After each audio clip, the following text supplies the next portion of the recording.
Hello. आज हम लोग बाइनोमियल थ्योरम पढ़ने वाले हैं। बाइनोमियल थ्योरम में आज हम लोग पॉजिटिव इंटीग्रल्स पर हम लोग बात करेंगे कि जब पावर पॉजिटिव इंटीग्रल होगा तो उसका एक्सपेंशन कैसे होगा। सबसे पहले बाइनोमियल थ्योरम समझते हैं कि बाइनोमियल थ्योरम्स में बाइनोमियल टर्म्स का मतलब क्या होता है। ओके, बाइनोमियल्स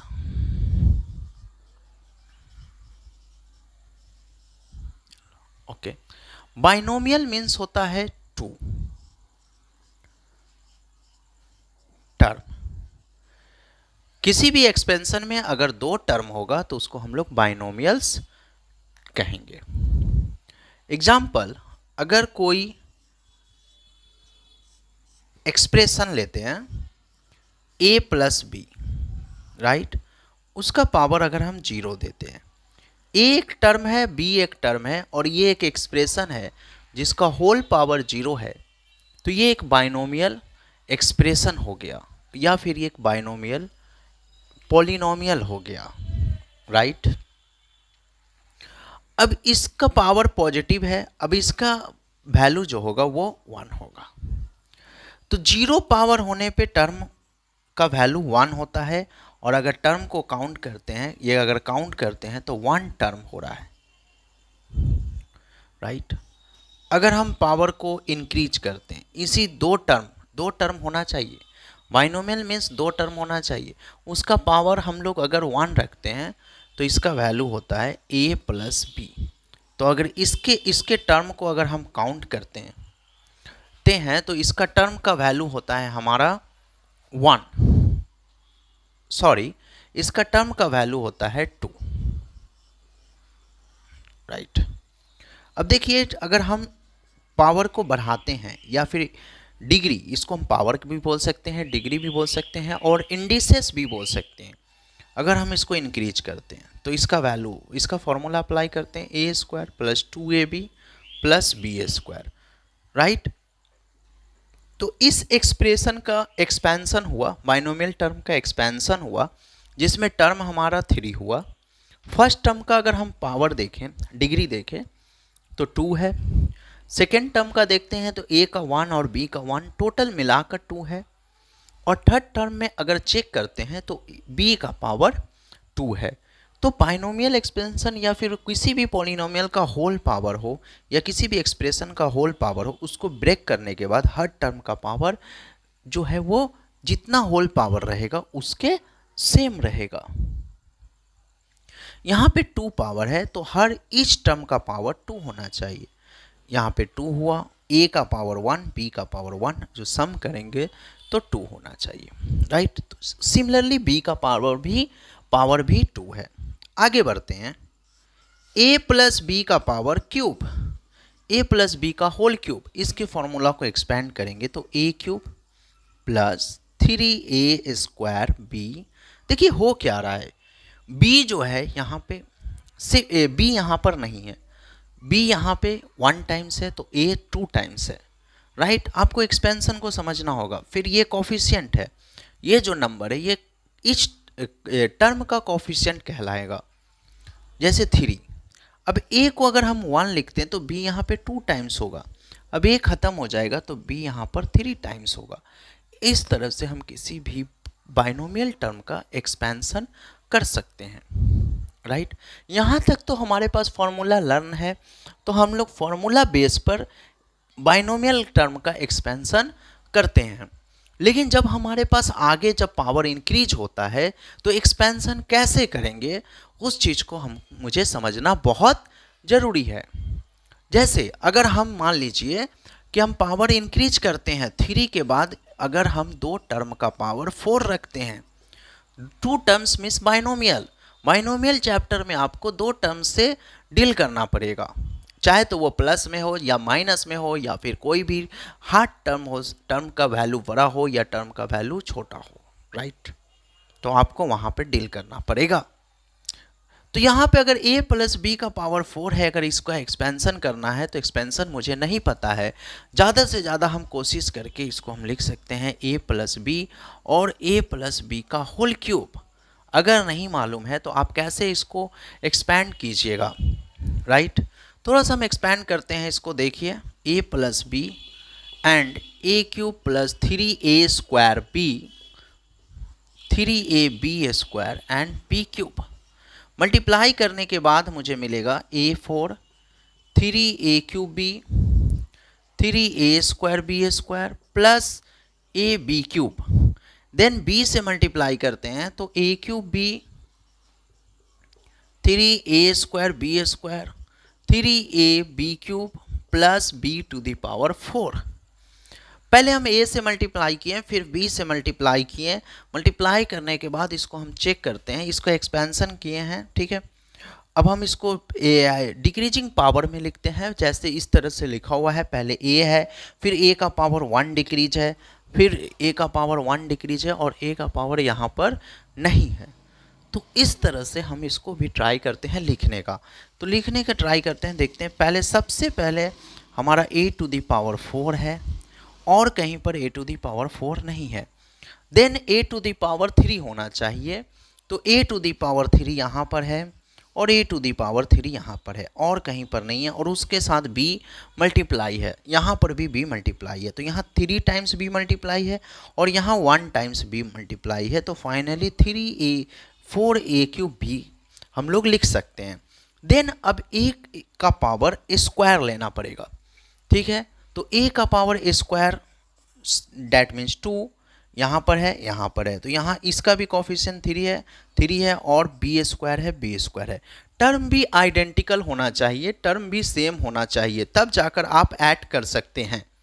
डैट मीन्स आप ऐड करके लिख सकते हैं 6a square B square plus यहाँ पर a B cube 3ab cube that means 4ab cube plus b to the power 4। तो आपने क्या देखा, आपने देखा कि a टू द पावर 4 का भी एक्सपेंशन आप कर सकते हैं, a टू द पावर 4 का भी एक्सपेंशन कर सकते हैं। बट आपको क्या लगा, यहाँ पर थोड़ा सा टाइम लगा। a क्यूब तक फॉर्मूला ठीक था, अगर b है, अगर हम आपको a plus b to the power whole to the power अगर हम 5 दे देते हैं तो फिर आप क्या कर सकते हैं, वहाँ पर इस तरह से एक्सपेंशन करने जाएंगे तो आपको टाइम यहाँ पर ज़्यादा लग जाएगा, राइट। तो ये एक्सपेंशन हुआ। इस एक्सपेंशन में हम देखते हैं टर्म जो है वो 4 है। अगर पावर इंडिसेस अगर 4 है, सॉरी इंडिसेस अगर 4 है तो टर्म 5 है। क्लियर? ओके, चलिए। तो अब हम एक चीज़ हम लोग सीखें कि जो हमारा टर्म होगा वो पावर से या फिर इंडाइसिस से क्या होगा, ज़्यादा होगा। तो उस पावर को हम डिग्री बोल सकते हैं। होल टू दी पावर अगर कुछ भी है तो वही डिग्री कहलाएगा। तो अगर हम फॉर्मूला बनाते हैं कि मेरा टर्म बाइनोमियल में अगर 2 टर्म है तो टर्म कितना होगा, टर्म जो होगा वो हमारा होगा डिग्री प्लस 1, राइट। ये एक टर्म का फॉर्मूला हो गया। एग्जाम्पल के लिए अगर आपसे पूछा जाए x minus 1/x to the power 99, यहाँ पे टर्म कितना होगा, राइट। तो आपका आंसर होगा 100, राइट। तो यहाँ पे टर्म जो होगा वो 100 होगा। क्लियर? चलिए, अब हम लोग एक्सपेंशन सीखते हैं कि कोई भी पावर रहेगा तो उसको एक्सपेंशन कैसे करेंगे। टर्म का फॉर्मूला क्या है, डिग्री प्लस 1। यहाँ पे डिग्री कितना है, 99। तो टर्म जो होगा वो 99 plus 1 is equal to 100, answer हो गया। ओके, ये टर्म का फॉर्मूला हो गया। क्लियर? अब हम लोग आगे बढ़ते हैं। अब हम लोग एक्सपेंशन सीखते हैं कि बाइनोमियल थ्योरम क्या कहता है कि किसी भी 2 टर्म को कैसे एक्सपेंड किया जाएगा। जैसे अगर कोई टर्म है a और सेकेंड टर्म है उसका b whole to the power n, तो उसको एक्सपेंड कैसे किया जाएगा। एक्सपेंड करने के पहले हमको एक टर्म और समझना होगा कि व्हाट इज NCR। NCR जो है वो एक वैल्यू है, वैल्यू देता है जो कॉम्बिनेशन में यूज होता है, जो किसी भी नंबर का सिलेक्शन करने के लिए हम लोग उसको यूज करते हैं। NCR मीन्स अगर n थिंग्स को 8 टाइम सिलेक्शन कर रहे हैं तो that is NCR। What is its value is n factorial by r factorial और n minus r factorial. Example, अगर आप मान लीजिए 5 में से टू चीज को सिलेक्शन कर रहे हैं, अगर 5 थिंग्स है उसमें से आप 2 थिंग्स का सिलेक्शन कर रहे हैं, ठीक है। 5 प्लेयर्स में से अगर आपको 2 बॉलर्स को चुनना है, सभी बॉलर्स है या फिर सभी बैट्समैन है, आपको दो ऐसे प्लेयर्स को चुनना है जिसको आपको सिलेक्शन करना है, या फिर वो बॉलर्स हो, ओके। 5 प्लेयर्स में से 2 बॉलर्स को सिलेक्शन करना है, तो आप कितने तरह से सिलेक्शन कर सकते हैं। तो ये आपका सिलेक्शन हुआ, ठीक है। जो आर का वैल्यू है वो n से बड़ा नहीं होगा, तो इसका जो फॉर्मूला क्या है, n factorial that means 5 factorial 2 factorial 5 minus 2 that means आप लिख सकते हैं 5 minus 2 factorial is equal to 5 factorial by 2 factorial और 3 फैक्टोरियल। इसको आप ब्रेक कीजिए, 5 4 3 2 1। 5 factorial means 5 into 4 into 3 into 2 into 1। 5 factorial break होगा, 5 से फैक्टर करेंगे 5 और 1 तक जाकर स्टॉप हो जाएंगे। 2 फैक्टोरियल मीन्स 2 इंटू 1 और 3 factorial means 3 into 2 into 1। Okay, इसका कैंसिल करते हैं, 2 2 जा is equal to 10। 3 into 2 into 1 से 3 इंटू 2 इंटू 1 का फैक्टर कैंसिल हो गया, और 2 से 2 1 जा 2 एंड 2 2 जा 4। डेट मीन्स आपका न्यूमिनेटर में बचा 5 इंटू 2 डेट मीन्स 10। तो 5C2 का मतलब हो गया 10। अगर 5 थिंग्स में से आप 2 थिंग्स का सिलेक्शन कर रहे हैं तो आप 10 बार सेलेक्ट कर सकते हैं, 10 तरह से सिलेक्शन कर सकते हैं। That is NCR। तो बाइनोमियल एक्सपेंशन को समझने के लिए आपको NCR का मतलब जानना पड़ेगा, राइट। तो इस फॉर्मूला को देखिए, ये 2 टर्म का एक्सपेंशन करना है, तो ये भी सिलेक्शन हो रहा, एक बार A का सिलेक्शन हो रहा इसमें और एक बार B का सिलेक्शन हो रहा। तो जब आप एक्सपैंड करते हैं, कोई भी फॉर्मूला लिखते हैं, तो आप सिलेक्शन ही कर रहे हैं, एक बार A का कर रहे हैं, एक बार B का कर रहे हैं, उसको एक सिलेक्शन कर करके आप क्या कर रहे हैं, एक एक्सपेंशन बना रहे हैं और उसके टर्म नया नया टर्म बन रहा, जिसके कारण आप उसका क्या हो जा रहा, फॉर्मूला बन रहा है, ठीक है। देखिए आप छोटा सा एग्जांपल से समझिए, A प्लस B का होल स्क्वायर। तो क्या कर रहे हैं, पहले आप A का सिलेक्शन कर रहे हैं 2 बार से आप ज़्यादा सिलेक्शन नहीं कर सकते हैं। 2 बार सिलेक्शन किए, B का सिलेक्शन नहीं हुआ, फिर सेकेंड टर्म में A का 1 बार सिलेक्शन हुआ, तो B 1 बार और होगा, क्योंकि टोटल 2 बार आना चाहिए, ठीक है। तो यहाँ पे आपको लिखना होगा 2C1, क्योंकि B पे हम लोग बात करेंगे। यहाँ पे A का सिलेक्शन हुआ, B का सिलेक्शन नहीं हुआ, तो आपको यहाँ पे लिखना होगा 2C0, राइट। यहाँ पे आपको लिखना होगा कि 2C0 मतलब कि B का सिलेक्शन यहाँ पे 0 टाइम्स हुआ, राइट। यहाँ पे B का सिलेक्शन 1 टाइम्स हुआ। देन आगे बढ़ते हैं, अब A का सिलेक्शन नहीं होगा तो B का सिलेक्शन 2 बार होगा, तो यहाँ पे हमको लिखना पड़ेगा 2C2। अब देखिए 2C2 इस तरह से हमें लिखना पड़ेगा। ये आपको कंफ्यूज कर रहा होगा कि ये क्या चीज़ है, तो यही सिलेक्शन हो रहा है, यही जो नंबर आ रहा है वो सिलेक्शन होने के वजह से वहाँ पर नंबर आ रहा है।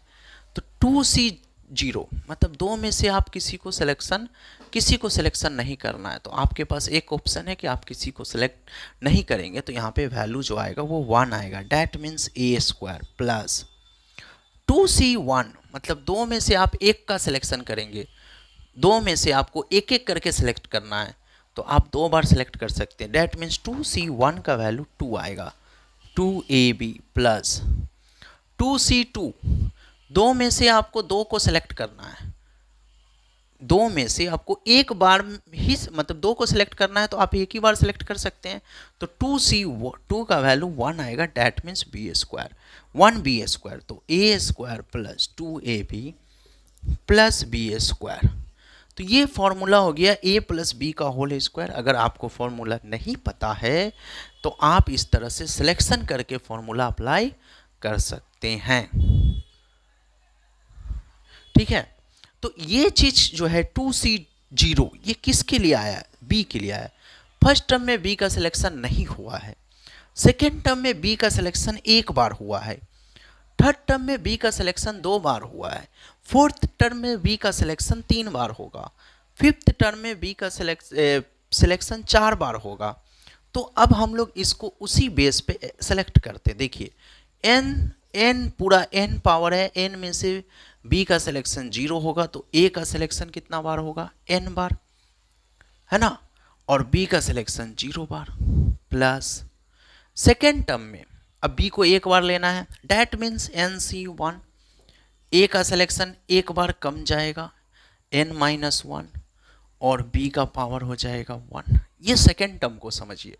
सेकेंड टर्म में बी का सिलेक्शन एक बार हो रहा है, तो अगर ए 5 बार होने वाला था तो अब ए 4 बार सेलेक्ट होगा, है ना। तो ए जो है फर्स्ट टाइम में n बार सेलेक्ट हुआ तो अब एक बार कम जाएगा, एक बार जब कमेगा तो N-1 हो जाएगा। ये पावर जो है n से कम हो जाएगा, n अगर 4 रहेगा तो 3 हो जाएगा, 3 रहेगा तो 2 हो जाएगा, 10 रहेगा तो 9 हो जाएगा, राइट। अब आगे बढ़ते हैं, प्लस NC2 तो a का पावर 2 बार कमेगा, b स्क्वायर हो जाएगा, प्लस राइट NC3 ए का पावर 3 से कम जाएगा, बी के पास 3 चला जाएगा, dot dot dot dot dot last में, ठीक है। मुझे एक स्टार्टिंग का 3 टर्म लिखना है और लास्ट का टर्म लिख देंगे तो वो पूरा एक्सपेंशन मुझे समझ में आ जाएगा, ठीक है। बहुत बड़ा जब एक्सपेंशन होता है तो हम लोग ज़्यादा नहीं लिखते हैं, स्टार्टिंग का 3 टर्म लिखते हैं और लास्ट का 1-2 टर्म लिखकर छोड़ देते हैं, राइट। अच्छा तो देखिए NC3 डॉट डॉट यहाँ पे होता है NC4 5 ऐसे चलेगा। तो लास्ट में मुझे B को सेलेक्ट करना है तो B को पूरा सेलेक्ट करेंगे, जैसे यहाँ पे B को 2 बार पूरा सेलेक्ट कर दिए, तो लास्ट में B को जब हम पूरा सेलेक्ट करेंगे तो NCN और A का पावर क्या हो जाएगा N-N और B to the power N। A खत्म हो गया है, पूरा खत्म हो गया, N में से N खत्म हो गया, ठीक है। N-N मतलब N जो है वो आपका अब सिलेक्शन नहीं होगा, तो B जो है वो पूरा सेलेक्ट होगा, राइट। देखिए अब हम इसको फिर से लिखते हैं, थोड़ा सा और अच्छे से लिख लेते हैं। पहला मेरा वैल्यू हो गया NC0 a to the power n plus NC1 a to the power n-1 B1,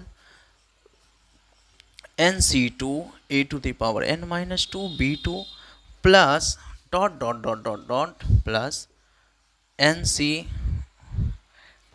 अच्छा एक टर्म और लिख लेते हैं 3 तक, NC3 एक to the power n-3 B to the power 3 plus dot dot dot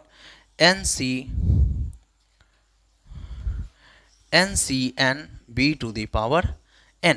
एक जो है a का पावर n-n जो है वो a टू दी पावर 0 होता है और उसका वैल्यू 1 होता है, राइट।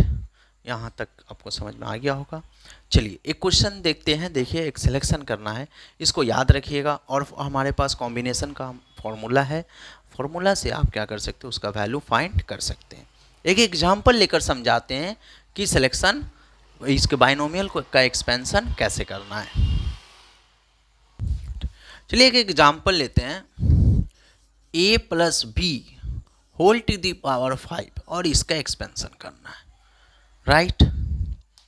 देखिए एक्सपेंशन करना है तो क्या लिखेंगे 5C0 a to the power 5 b to the power 0 plus 5C1 a to the power 5 minus 1 b to the power 1, okay 5C1 plus 5C2 a to the power 5 minus 2 b to the power 2, ठीक है। ये B का selection हो रहा है तो A अपने आप डिक्रीज होता जाएगा, जितना टाइम्स B का सिलेक्शन करेंगे A डिक्रीज होगा, 3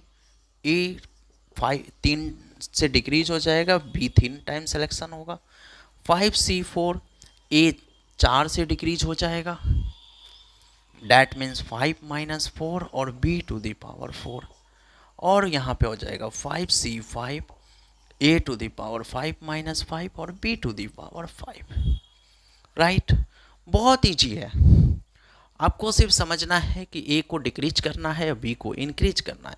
फर्स्ट टाइम टर्म में ए नहीं रहेगा और सेकेंड टर्म से ए स्टार्ट हो जाएगा। ओके, नाउ हम इसको लिखते हैं 5c0 a to the power 5, 5c1 a to the power 5, a to the power 4, b to the power 1, 5c2 a to the power 3, b to the power 2, 5c3 a to the power 2, b to the power 3, 5c4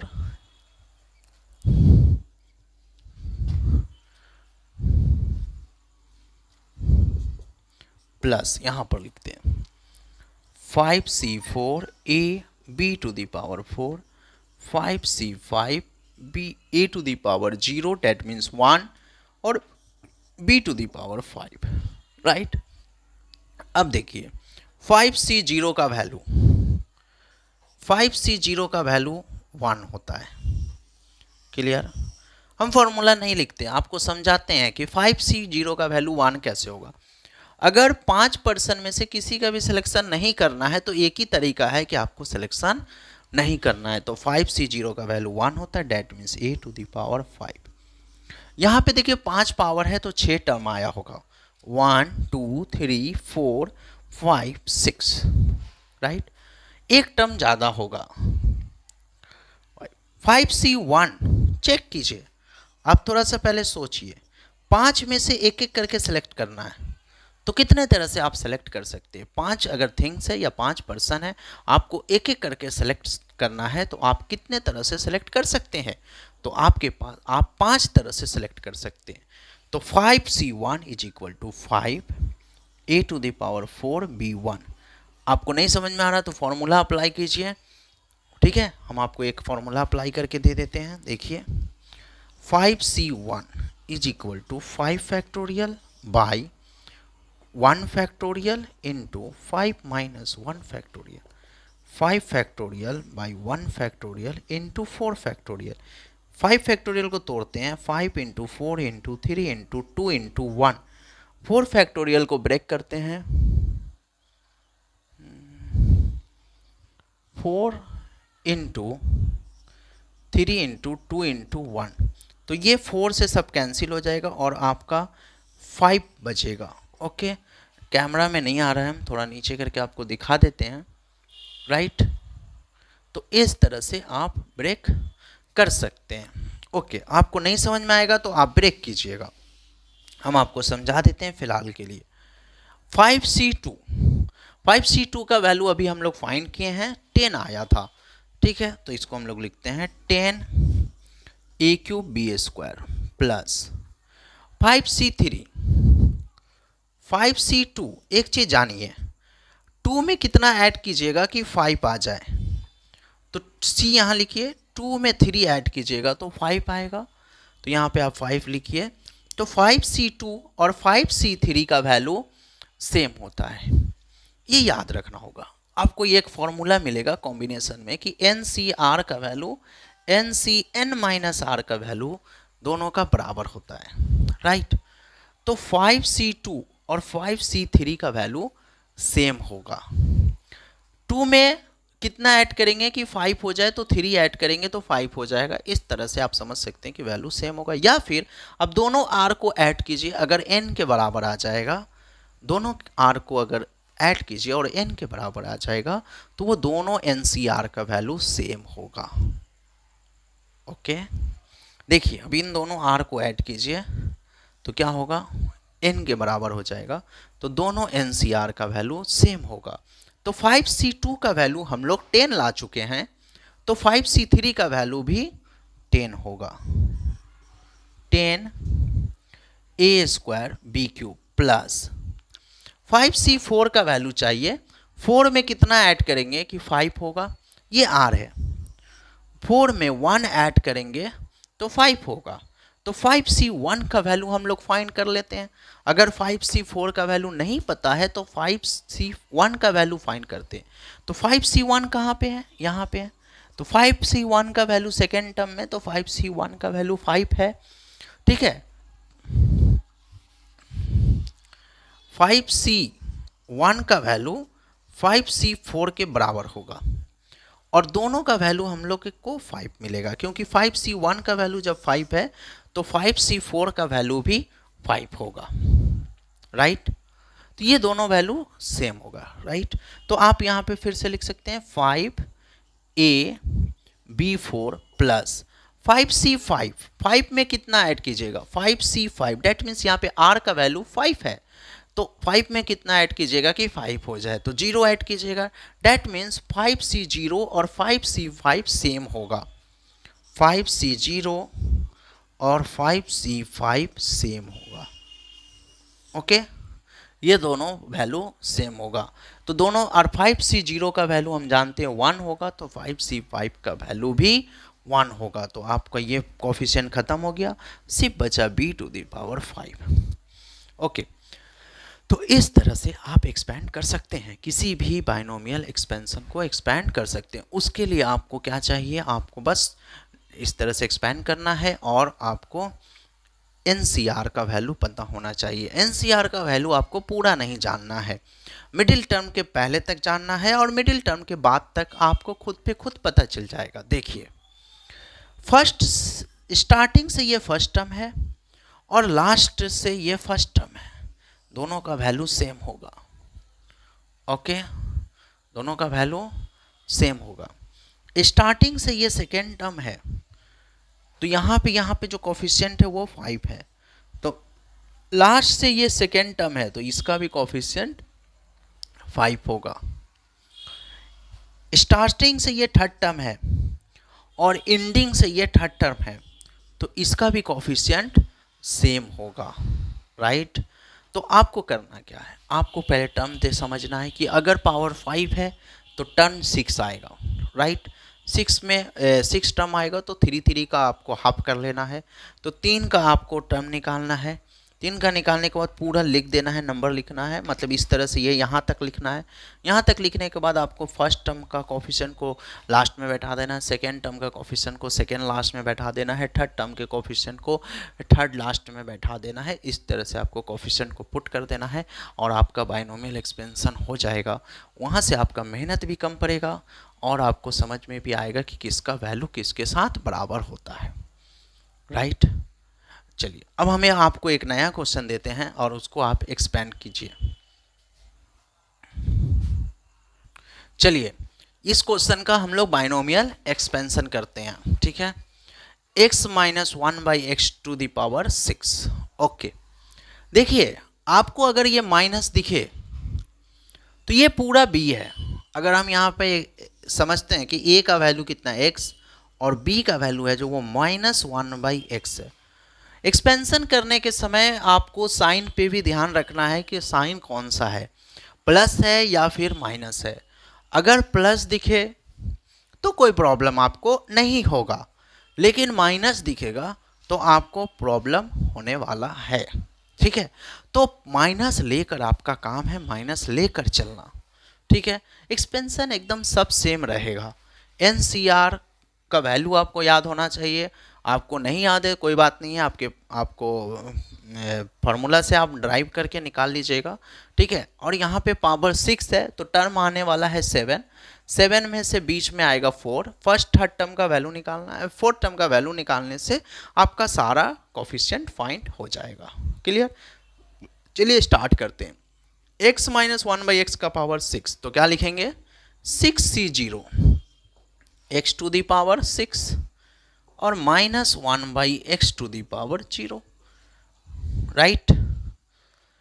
6 में से 1/x का selection 0 times हो रहा, तो x का selection 6 times और -1/x का selection 0 times हो रहा है, राइट। आगे बढ़ते हैं सेकेंड टर्म में 6C1, डैट मीन्स 6 में से एक बार -1/x का सिलेक्शन होगा, ओके। तो हम लोग लिखेंगे कैसे, x का पावर 5 लिख सकते हैं आप डायरेक्ट माइनस करके कि अब x 5 बार सिलेक्शन होगा और -1/x जो है वो एक बार सिलेक्शन होगा प्लस।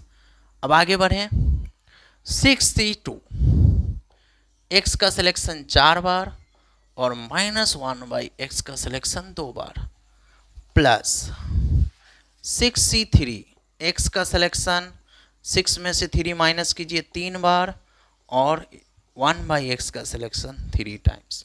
6c4 x का सिलेक्शन 2 टाइम्स -1/x का सिलेक्शन 4 टाइम्स। 6c5 x का सिलेक्शन 1 टाइम्स और -1/x का selection 5 times. Okay, then last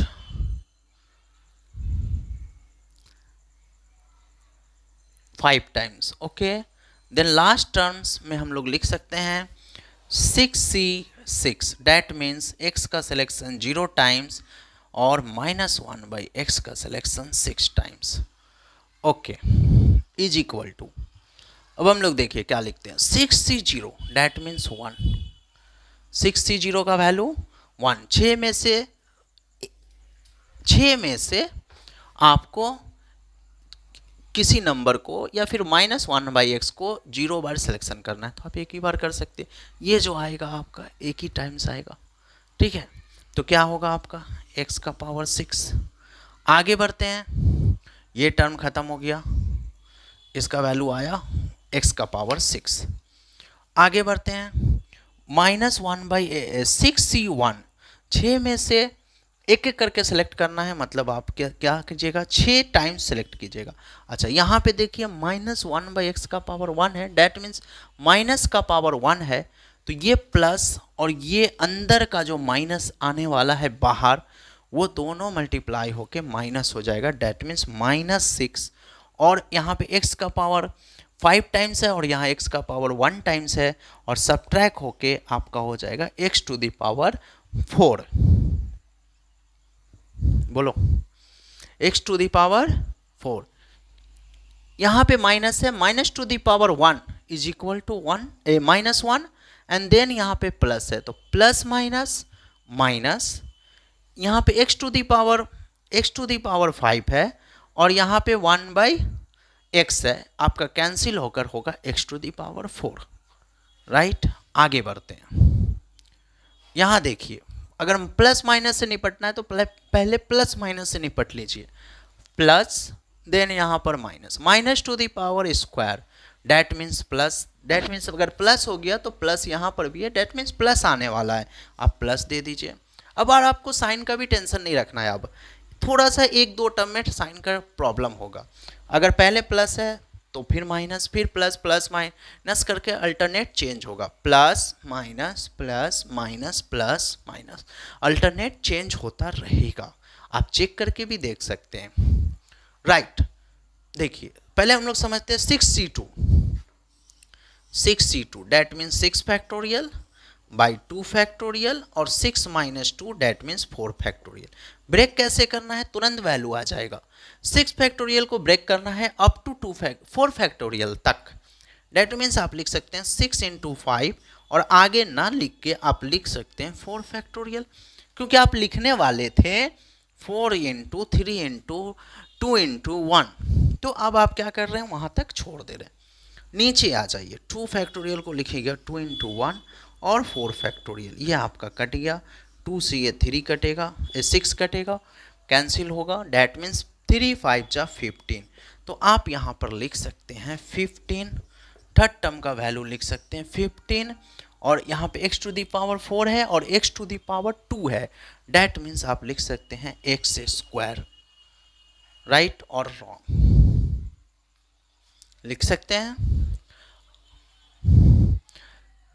okay, आगे बढ़ते हैं, यहाँ पे देखिए 6c3 ये बीच का टर्म है, ओके, काउंट कीजिए 7 टर्म होगा, ये 3 टर्म तक आपने कर लिया, अब ये बचा आपका बीच का टर्म, तो आपको इसको कैलकुलेशन करना होगा। देखिए 7 टर्म है, राइट। देखिए आपको हम समझाते हैं, 1 2 3 4 5 6 7, 7 में 3 टर्म और ये 3 टर्म का वैल्यू, अगर आप इस फर्स्ट स्टार्टिंग 3 टर्म का वैल्यू फाइंड कर लिए तो लास्ट स्टार्टिंग टर्म 3 टर्म का वैल्यू फाइंड नहीं करना पड़ेगा, लेकिन जो बीच में 7 फोर्थ टर्म है वो आपको फाइंड करना पड़ेगा। तो 6C3 का वैल्यू फाइंड कीजिए, राइट। 6C3 कैसे फाइंड कीजिएगा, बहुत ईजी है। 6 फैक्टोरियल यहाँ पे लिखिए 3 फैक्टोरियल, 6 माइनस 3 3 फैक्टोरियल, 6 को ब्रेक कीजिए 3 तक, 6 5 4 एंड 3 फैक्टोरियल, और एक 3 को ब्रेक कीजिए 3 2 1 और एक 3 फैक्टोरियल को रहने दीजिए। 3 फैक्टोरियल कैंसिल कर देगा और आपका 3 2 जा 6 और 20, डैट मीन्स इसका वैल्यू जो होगा वो 20 होगा। बट साइन देख लेते हैं, माइनस का power cube that means -1 and plus minus -20, right. Then यहाँ देखिए x का पावर 3 और x 1/x का पावर 3, x का पावर 3 और 1/x का पावर 3 कैंसिल हो जाएगा, तो यहाँ पे x जो हो जाएगा वो कैंसिल हो जाएगा, x नहीं आएगा, सिर्फ नंबर आएगा। अब आगे बढ़ते हैं, मतलब इसमें x खत्म हो गया। अब आगे बढ़ते हैं, पहले ये चेक कर लेते हैं माइनस का, -4 माइनस खत्म, प्लस डैट मीन्स प्लस का साइन होगा, यहाँ से माइनस का पावर 4 प्लस हो गया और यहाँ पर एक प्लस साइन है, प्लस प्लस प्लस हो गया, ठीक है। अब देखिए 6C4 का वैल्यू फाइंड नहीं करना है, 6C2 का वैल्यू फाइंड कर लीजिए। 4 में कितना ऐड करेंगे कि 6 हो जाएगा, तो 2 फाइंड कर लीजिए। तो 6C2 का वैल्यू आप फाइंड कर चुके हैं, डैट मीन्स आपका थर्ड टर्म